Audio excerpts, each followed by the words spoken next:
Hello, my name is Jan Benham, founder and CEO of the Aroma Shop and the Institute of Aromatherapy.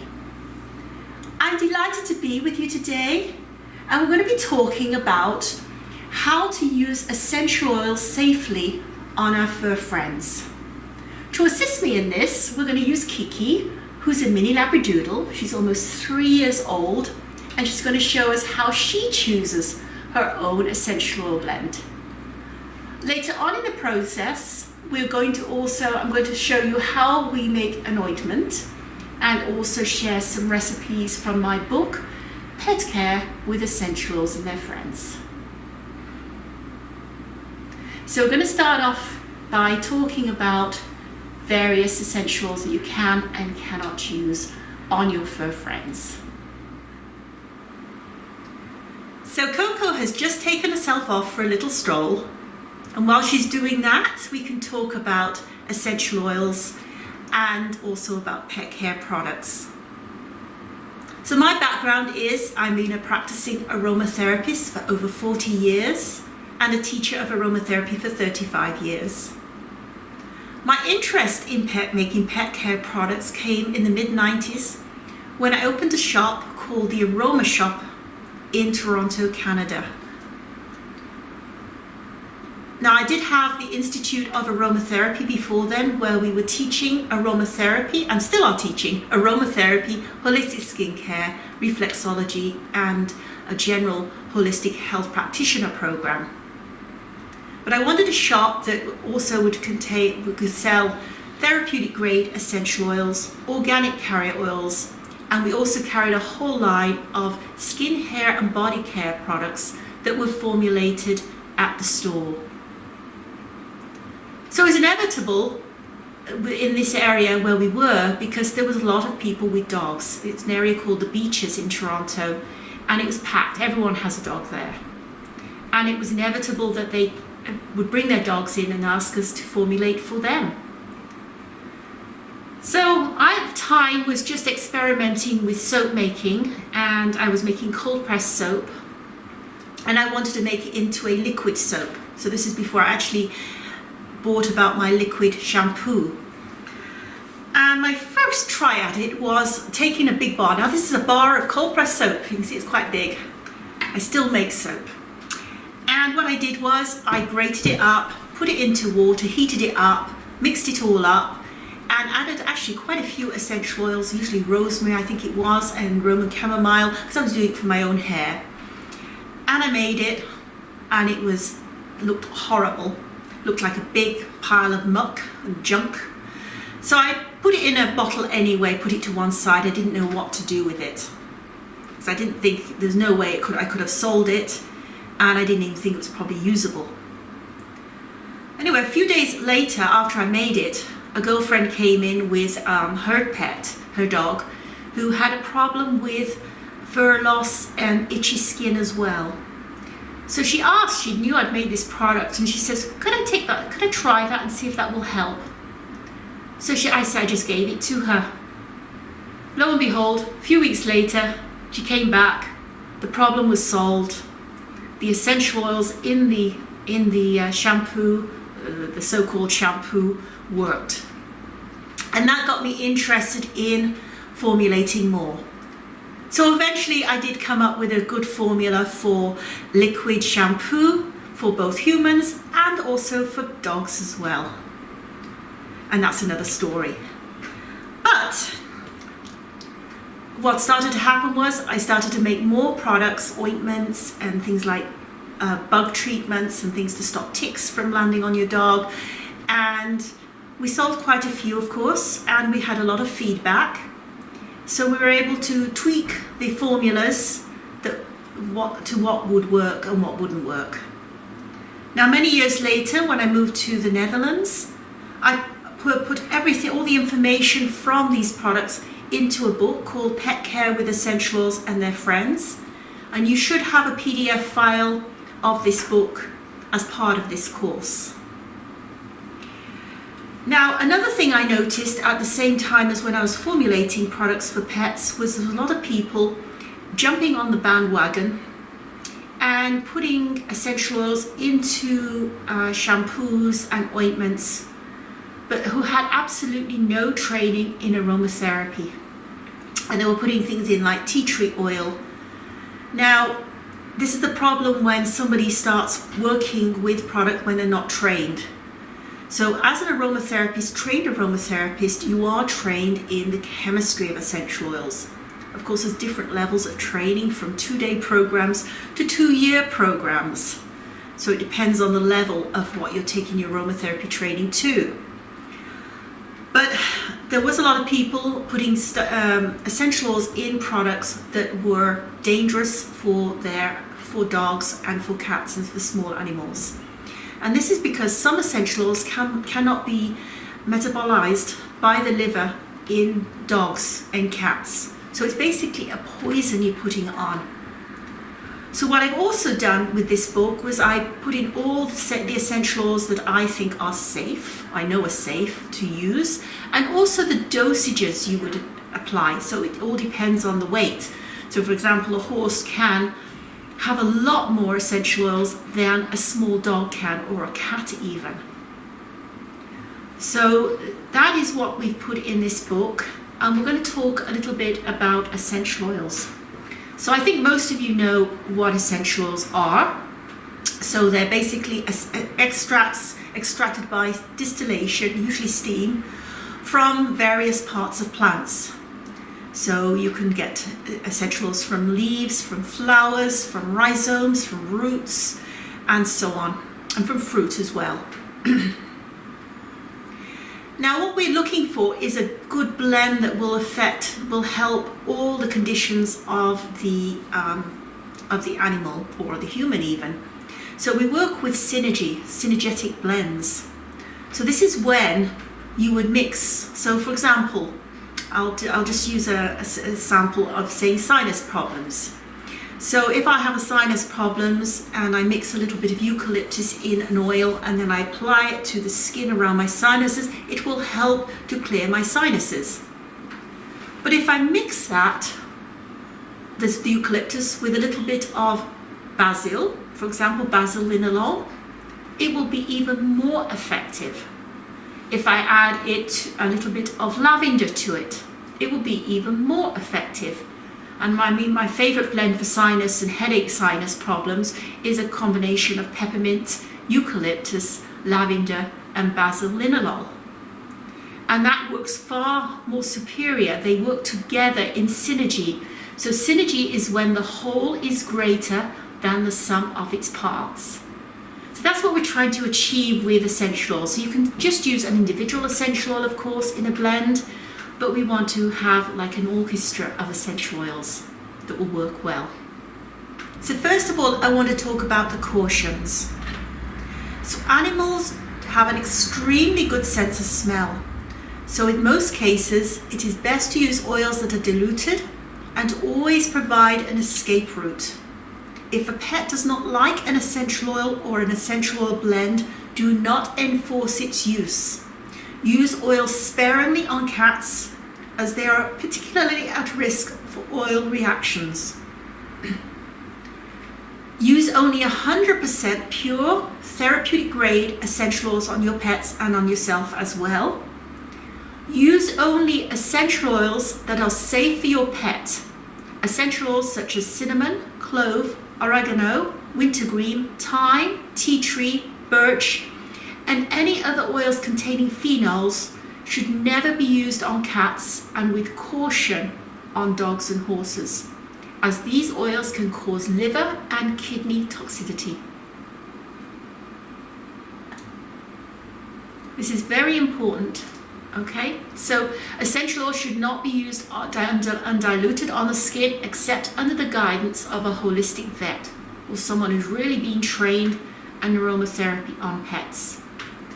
Dilute essential oils before using them, and a rough guide is to add between 1 to 15 drops of essential oils to 15 ml of carrier oil. Of course, it depends on the size of the animal. Sometimes essential oils are used neat in certain situations. Use Use less amount of diluted oils on puppies, on senior animals, and those whose health is compromised. When in doubt, you could even start with using hydrolats, or hydrosols also known. Do not administer essential oils internally, again, unless under the advice and the guidance of a holistic vet. Check with a holistic vet before using any essential oils on pregnant pets. In particularly, do not use stimulating oils, i.e. peppermint, rosemary, eucalyptus, tree, which you use anyway, and aioli, on pregnant dogs, horses or cats. Keep the essentials away from children and pets. And do not apply essential oils close to the eyes or directly or close to the nose. So for example, I make products for different companies. In the nose balm I have here, I don't know which one it is now. That's the skin balm. I think this is the nose balm. It has absolutely no essential oils in. It is just a balm with waxes and oils to help soothe the skin around the nose. So it has no essential oils in it. And do not apply any essential oils close to the anal, close to the genital areas. Check for any contraindications. And don't use any oils on epileptic dogs or dogs who are seizure prone, such as rosemary can trigger seizures in humans too. Essential oils can damage certain plastics and polished wood surfaces, so just be aware of that. And never use oils that you know nothing about. And remember that dogs and cats and horses can't process oils the same way, essential oils the same way that humans can. So this information is in this book, so please learn it. Now, when we're looking to, let's look at the individual oils now. So some essential oils, the most useful essential oils I found were things like bergamot, carrot seed, and I'm not going to read every single one out. Roman chamomile is terrific here. It's very antiseptic, it's antispasmodic, it's good for soothing the central nervous system, it's very calming. And it's good for muscle cramps, teething pain, and it also helps relieve sensitive, dry and itchy skin.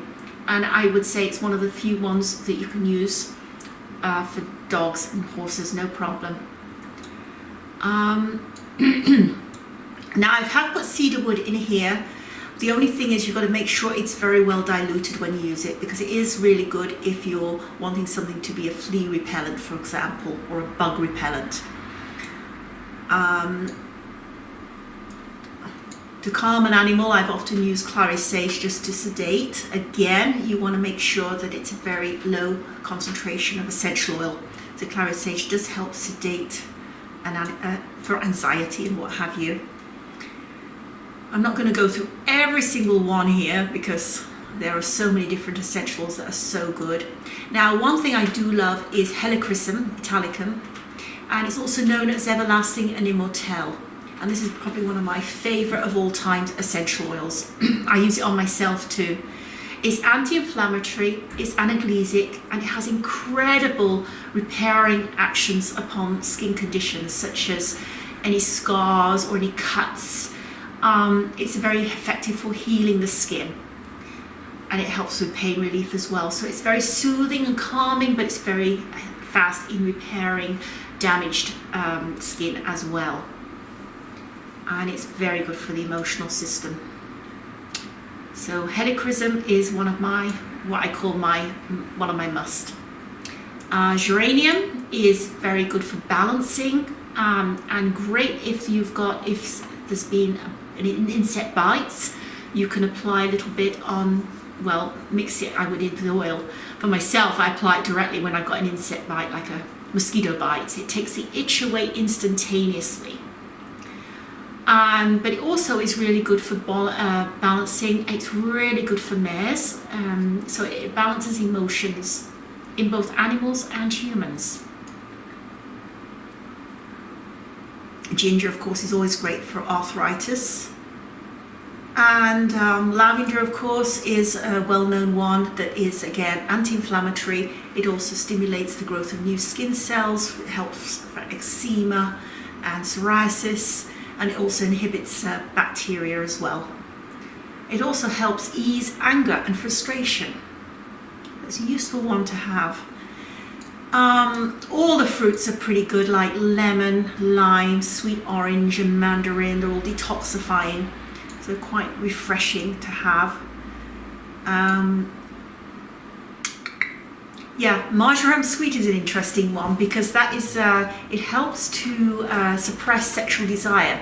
So if you've got a dog in heat or a horse in heat, it might be a good idea to use marjoram. And we can go on and on. There are so many, as I said, essential oils. I'm just looking at now one thing I haven't got in here is vetiver.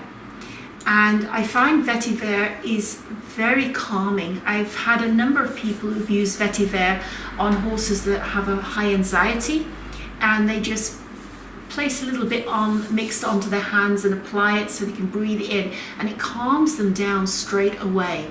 So this is not in the book, so I did want to mention vetiver is a really useful calming essential oil to use on horses and dogs. And for fur loss, rosemary is really good here. So you could use that in a shampoo, which would be really effective. What we're going to do now is we're going to start by talking about how to choose the essential oils for our pet. So I'm going to take an example of a dog. And what we're going to start with is cross-referencing, and there is another method that I like to use as well, which is what we'll need Kiki for. But the first thing is cross-referencing. So first of all, essential oils can be separated into top, middle and base notes. So top notes are generally the essential oils that are taken, say, from fruits or from leaves. So they are faster acting. And it's the scent in a perfume that you first smell. The base notes are usually from essential oils like roots and rhizomes, like vetiver, for example, and sandalwood, and immortelle, so absolutes as well. And these take the longest to act, but they last longer in the system as well. And the middle notes are more your doers, so they are exactly the middle notes. So these are probably more your herbs. So we separate the essential oils into top, middle and base note, and you will see in your diagram here which essential oils are considered for mixing purposes in which category they go into. So ideally, you want to have a few conditions that your dog might have. So for example, you could have a pet that has anxiety, stress, anxiety. Then because of that, it suffers a little bit of fur loss. And it's also getting a little old, so it has a few aches and pains. So we would choose the core problem first. So our main condition here, we're going to choose stress and anxiety to calm your dog down. And then the second condition that we're really concerned about is the fur loss. And the third condition is aches and pains. So basically that is in the order. So I'm going to show you on the screen a picture of this information. And I'm going to add the essential oils that would treat all three conditions already in.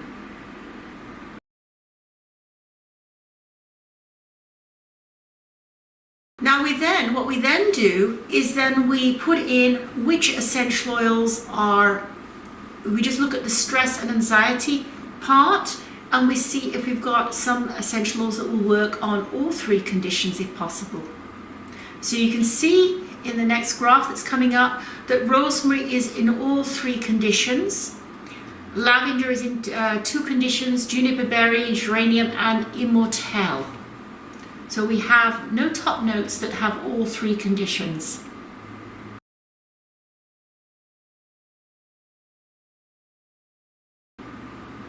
Now there's a little mixing chart that we also use to tell. So if your essential oil, say for example it's a middle note and it's in all three conditions, and you look at the middle, you look at it's in 1, 2 and 3, and we can see it's 3 drops that you would use of rosemary. In the base note, you would use 1 drop, always. And if it's in 1 and 2 or 1 and 3, you might use 1 drop. So in this case, I chose 2 middle and 1 base note. That's 3 drops of rosemary, 1 drop of geranium, and 1 drop of helichrysum, which was 5 drops added to 10 ml of sweet almond oil.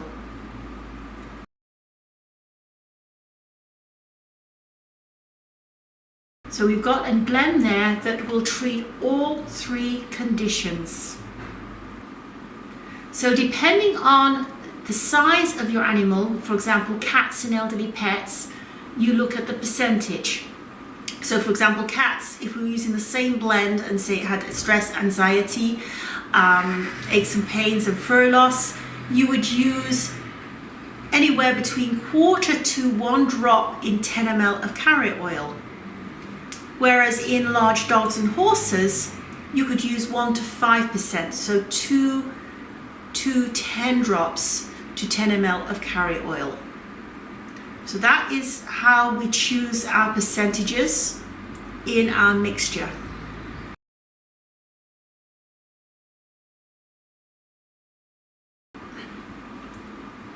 Now before we bring Kiki back again to help us, there's another method of choosing our essential oil blends.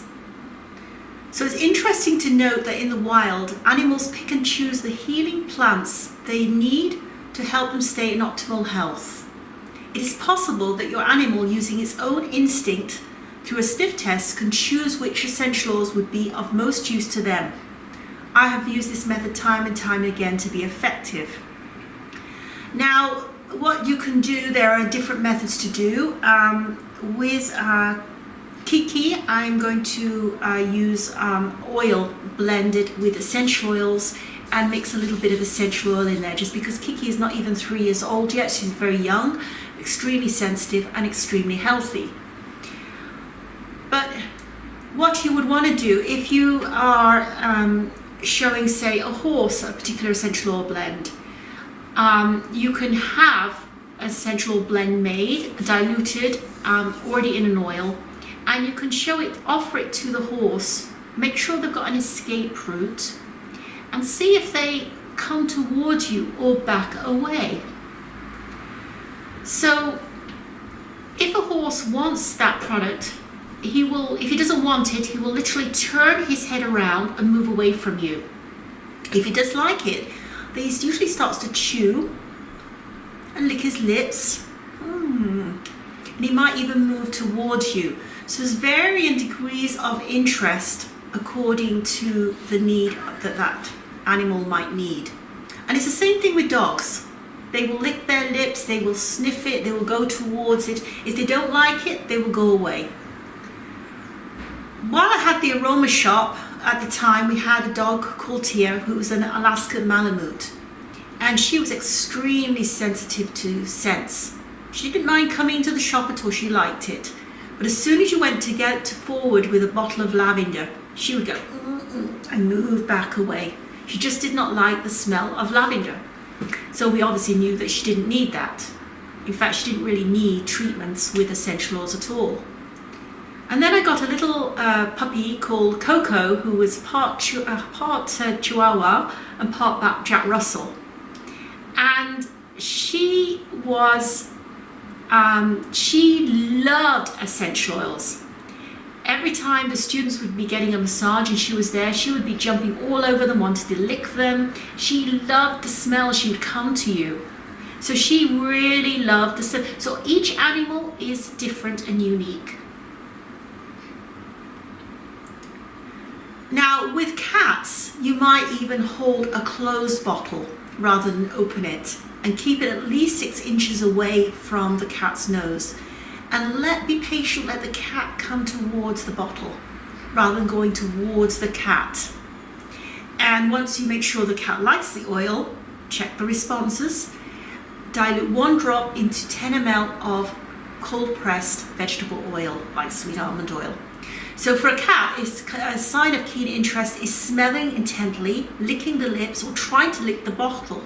It'll follow you around with the aroma. It will roll on its back, rubs against you, and then you could offer the diluted oil once or twice daily. A sign of moderate interest, a few sniffs and then walks away, a small tiff but returns the bottle. It might lick its lips, but it can be easily distracted from the aromas. So that means you could use it, but you wouldn't use it very often, about once a day.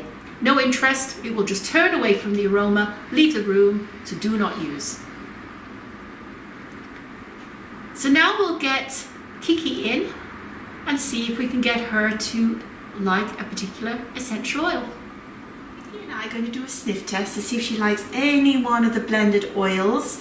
This is a little bit of oil. There's a drop of a drop of a drop, so not even a drop in this oil blend. This is Immortelle here, and this is some geranium here.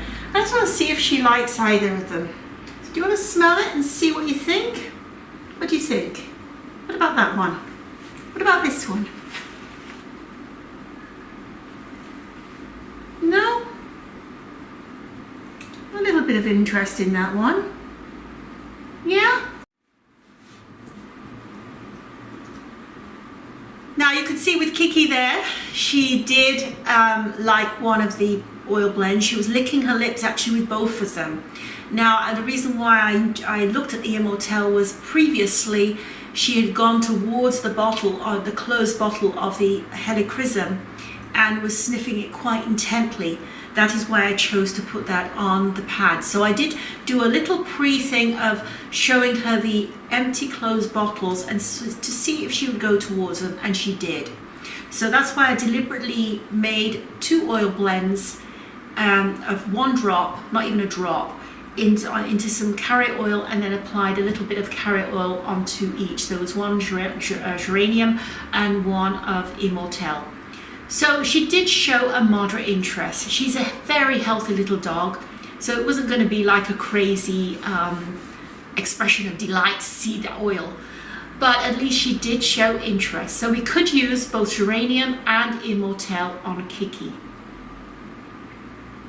So that is kind of how you can choose, another way of choosing your essential oils for your dog or cat or horse or even livestock.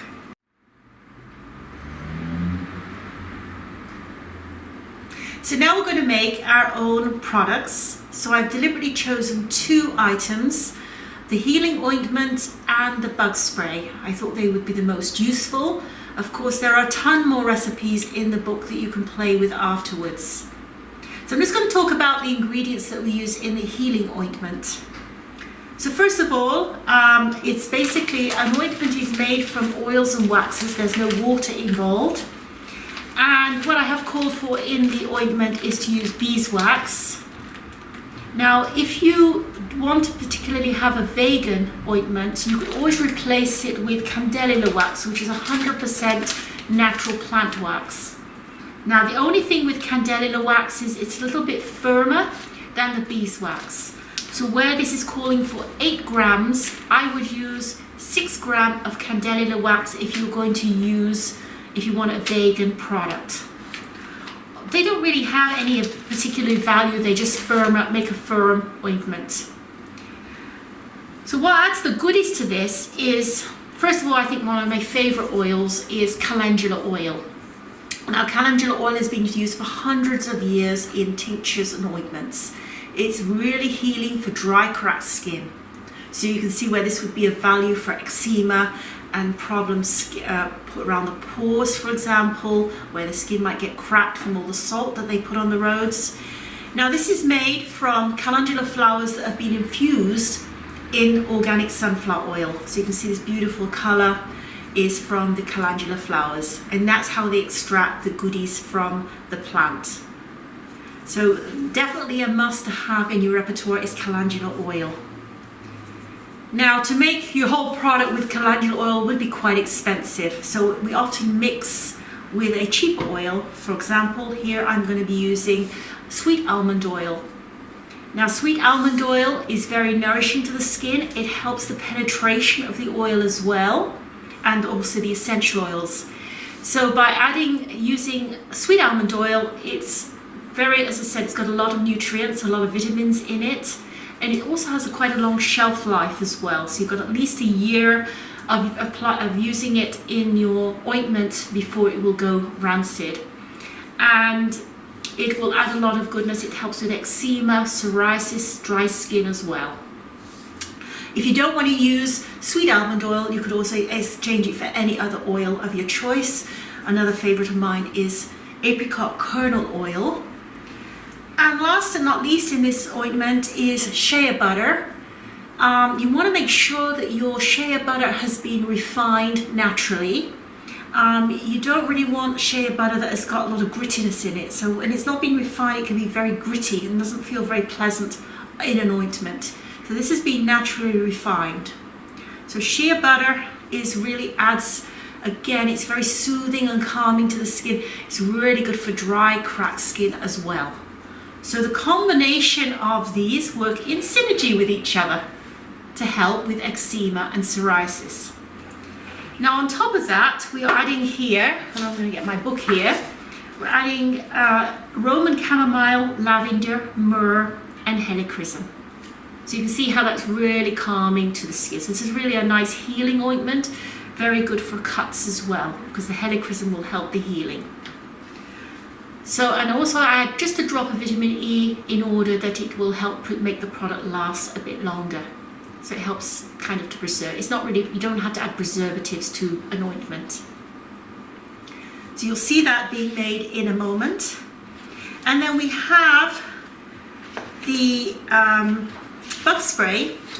Now I found this quite useful. I use similar when I've gone out myself into the woods.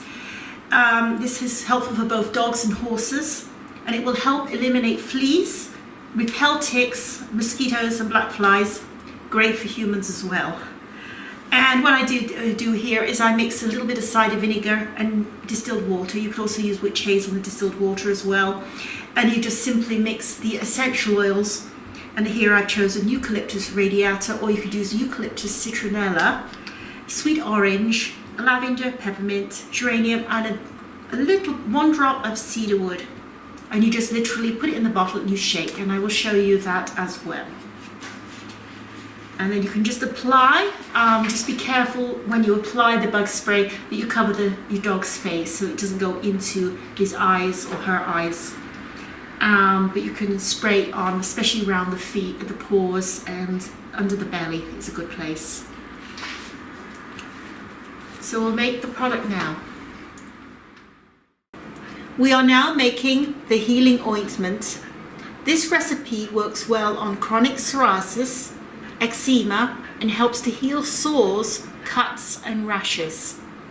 So in this Parex dish we have 8 grams of beeswax, beads, half a teaspoon of shea butter, 30 ml of sweet almond oil, and 15 ml of calendula oil.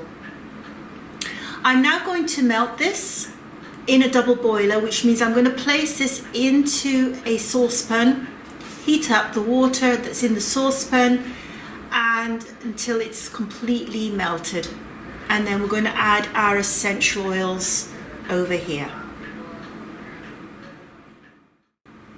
So we've just melted the oils and wax in a double boiler, and now we're going to add our goodies that are going to help the conditions that we did mention. So a drop of vitamin E is all we need. Then we're going to add 2 drops of Roman chamomile. Well, there's not much left in here. Just got.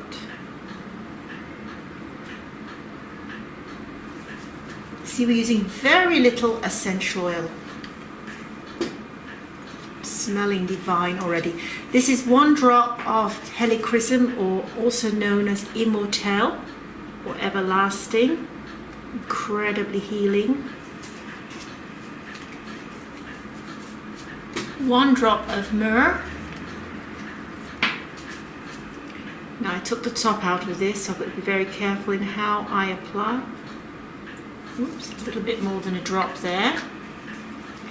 And 2 drops of lavender.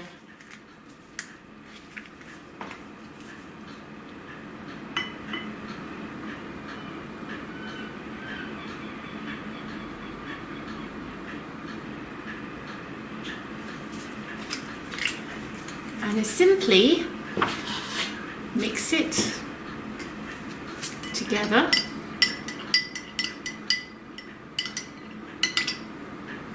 And pour into the container. So here I have a tin pan. Well, it's a tin can. Nice, and it's just perfect for this amount. This is a 50 ml tin pan. So that's simple. We just wait for it to cool down and then it's ready to be used. The bug spray recipe calls for a 100 ml bottle, but I only have a 60 ml bottle and I filled it already with a little bit of cider vinegar and some distilled water. So I'm going to cut the essential oil down by half. So simply you just need to add your essential oils to the water. So we've got peppermint here. So I'm going to add 2 drops of peppermint to this blend.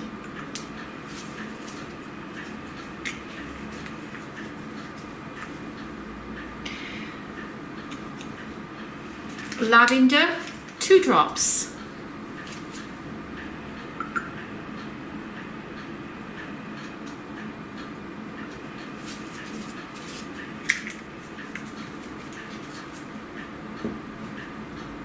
Sweet orange, 3 drops.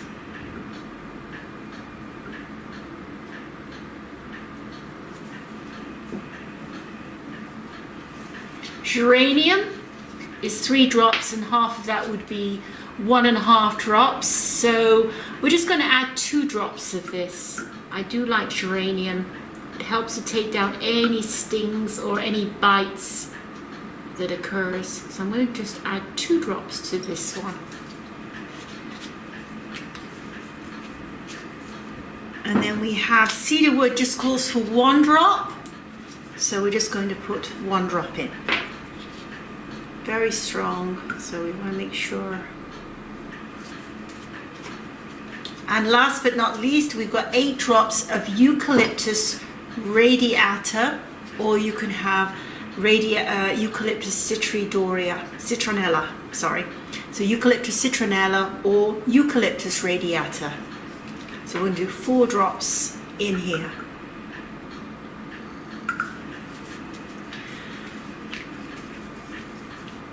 If an extra drop does go in, you don't really need to worry too much, but then you simply shake. And of course shake before use each time, because the essential oils don't blend with the water, and it's ready for use. So I would spray around the pores, anywhere where they like to get ticks coming on. So you want to repel ticks, black flies, mosquitoes, fleas, and so on. So that is the bug spray that I formulated for dogs mainly. But you could also use on horses. I wouldn't use it on cats. So you simply add your essential oils to the water and distilled and cider vinegar. You could also use witch hazel instead of cider vinegar as well.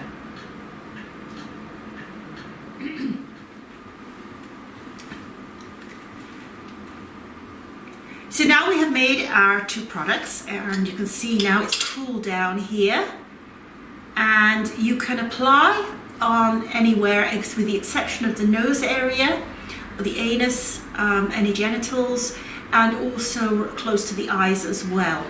So do be aware of that. Do not use on the nose or anywhere that's ultra sensitive. For the bug spray, the same thing. Do not spray onto the face. It's particularly of use on the pores and under the belly. Do not use on cats, it's too strong. And this can be used on humans as well. So now you have your ointment and you have your bug spray, and of course a ton more recipes that are in the book. Now I've been formulating for many years now pet care products, and as a consequence I make products for other companies and I formulate for other companies as well. And one of my latest is that I've designed these products for a company called ProGroom that are based in the UK. So I made a nose balm, a pore balm, a skin balm, and also an ear cleaner, and also a shampoo. So once you get formulating, you never know where this can take you. But please understand and learn about the essential oils before you use them. And if you don't know, please consult with a fully trained aromatherapist. So now we'll get Kiki back in again.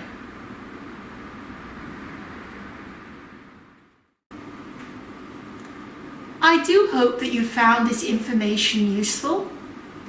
And if you have any questions, please feel free to contact me. Otherwise, from Kiki and myself, it's bye for now.